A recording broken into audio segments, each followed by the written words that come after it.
Hi, this is Greg Anderson. I'm the broker at RE/MAX Advisors West. I want you to imagine for a second that you're a buyer and you're all set, you're ready to move into your new property, you're ready to close, you've got your stuff, all your friends have come, they've loaded up your truck, you're ready to go, you can't wait to get into the new house.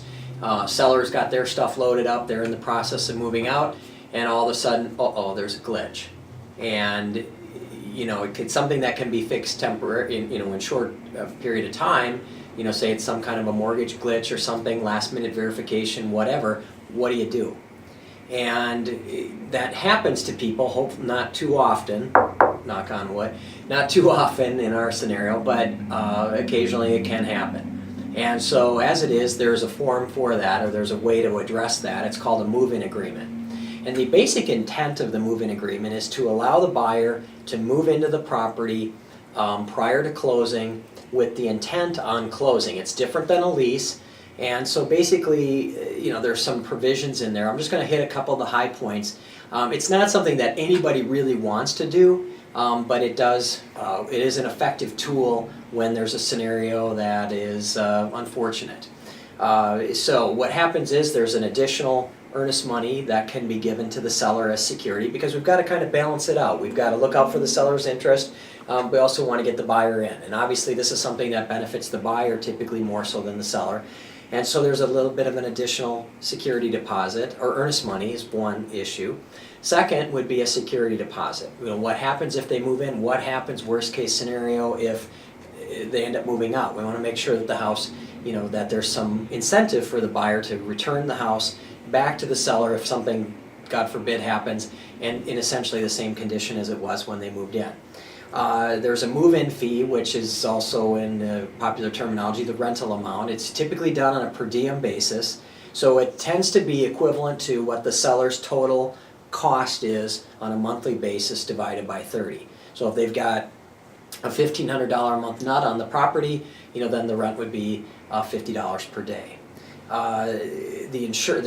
That starts at the possession date. It's typically paid in advance. If the property closes earlier, let's say it's based on a 30-day schedule, it closes in 20 days, the seller refunds the buyer the 10 unused days.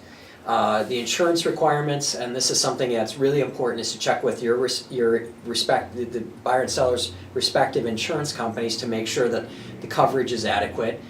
Typically it's an extension of the policy that the seller has for the dwelling. The buyer's responsible for typically personal property and personal liability. There's an amendment in this form that changes some of the language in the original purchase agreement, which states that the buyer has the right to walk through the basic purchase agreement indicates that the buyer has the right to walk through the property to establish that it's in substantially the same condition as it was at the time of the contract. In other words, the seller can't have a big kegger, trash the place. This inspection is done before the move-in, so it modifies it a little bit. Instead of saying before the closing, it gives a possession date. So when they do their final walkthrough, it's before they move in. That's the status of the property, for the closing. They have use and enjoyment of the property. It's their property. They agree to hold the seller harmless if anything were to come up. And now, let's say worst case scenario, something happens and they're not going to be able to close. They would notify the seller that they're not able to close. The seller would give them X days to vacate, and then the rental amount would increase by a fairly significant amount. Typically it doubles what the per diem was. So using our example, if it was $50 a day, the rent at that point then goes to $100 a day. Buyer and seller agree to sign a cancellation, everybody's good.